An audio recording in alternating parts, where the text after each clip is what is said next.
Hello everyone, আপনারা সবাই কেমন আছেন? আশা করি সবাই খুব ভালো এবং সুস্থ আছেন। এর আগের দিনের যে পোর্ট্রেটটা করেছিলাম, আপনাদের সাথে শর্টস ভিডিওটা শেয়ার করেছিলাম, সেটারই আজকে ডিটেলিংটা আপনাদের সাথে শেয়ার করছি। আমি এখানে A5 সাইজ পেপার নিয়েছি, তারপর সাইড দিয়ে মাস্কিং টেপ দিয়ে ভালো করে আটকে নিয়েছি।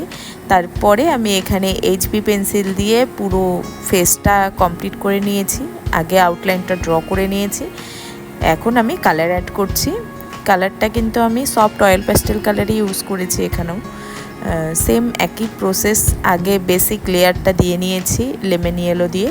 তারপরে আমি এখানে ইয়েলো আকার, লাইট ব্রাউন, ডার্ক ব্রাউন আর রেড, এই কয়েকটা কালার কিন্তু ফেসে ইউজ করেছি।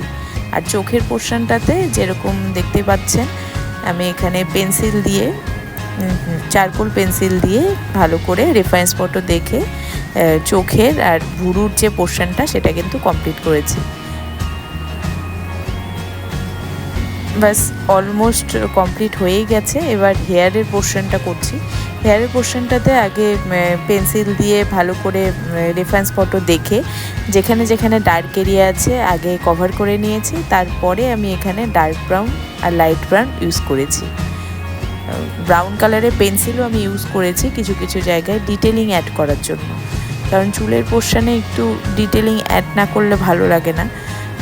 একটু লাইট পড়েছে চুলটাতে, সেটাও যেরকম বোঝাতে হয় যে সেরকম ডার্কনেসটাও বোঝাতে হয় আরও বেশি করে ডার্ক করে। তো সেটাই আমি করেছি। মাথায় আবার একটা ফুলও পড়েছে।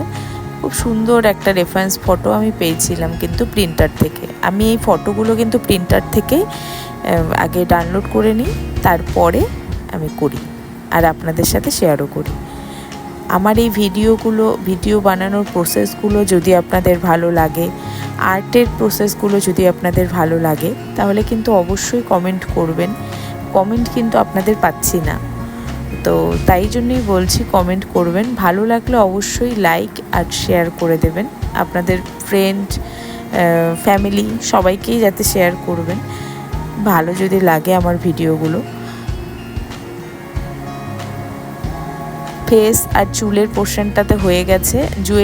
জুয়েলারিতে আমি ইয়েলো আকার অ্যাড করেছিলাম, ইয়েলো আকার দিয়ে করেছি। তারপরে পেন্সিল অ্যাড করেছিলাম, কালার পেন্সিল, সেটা দিয়েও কিন্তু জুয়েলারিটা কমপ্লিট করেছি। এবার গলার পোর্শনটাতেও সেম আমি একই প্রসেস ইউজ করেছি। লেমন ইয়েলো আকার, লাইট ব্রাউন, ডার্ক ব্রাউন দিয়েই কিন্তু করেছি গলার পোর্শনটা। এবার শাড়িটায় যেটা বলছি, শাড়িটায় রেফারেন্স ফটোতে আলাদা কালার ছিল, কিন্তু আমি এখানে আলাদা কালার করেছি একটু। তো রেড আর হচ্ছে পাড়ের যে কালারটা, সেটা আমি কিন্তু গ্রিন কালার দিয়ে করেছি, ডার্ক গ্রিন দিয়ে করেছি।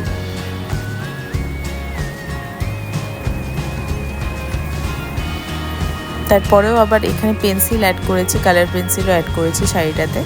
আর পেছনের যে ব্যাকগ্রাউন্ডটা একটু স্মুথ টেক্সচার দেওয়ার জন্য আমি এখানে সফট প্যাস্টেল কালার ইউজ করেছি, যেটাতে খুব ভালো স্মুথ টেক্সচার আসে। তো আপনারাও চাইলে কালারটা করে দেখতে পারেন, খুব ভালো রেজাল্ট হয়। আমি এখানে হাইলাইট করে নিচ্ছি, যেখানে যেখানে হাইলাইটিং আছে হাইলাইট করে নিয়েছি। মুখের এই পোর্শনটাতে একটু ডার্কনেস দরকার ছিল, তাই জন্য ডার্ক ব্রাউন দিয়ে আমি করে নিলাম। আমার অলমোস্ট কমপ্লিট হয়ে গেছে। ভালো লাগলে অবশ্যই লাইক করবেন। দেখা হচ্ছে পরবর্তী নেক্সট ভিডিওতে। বাই।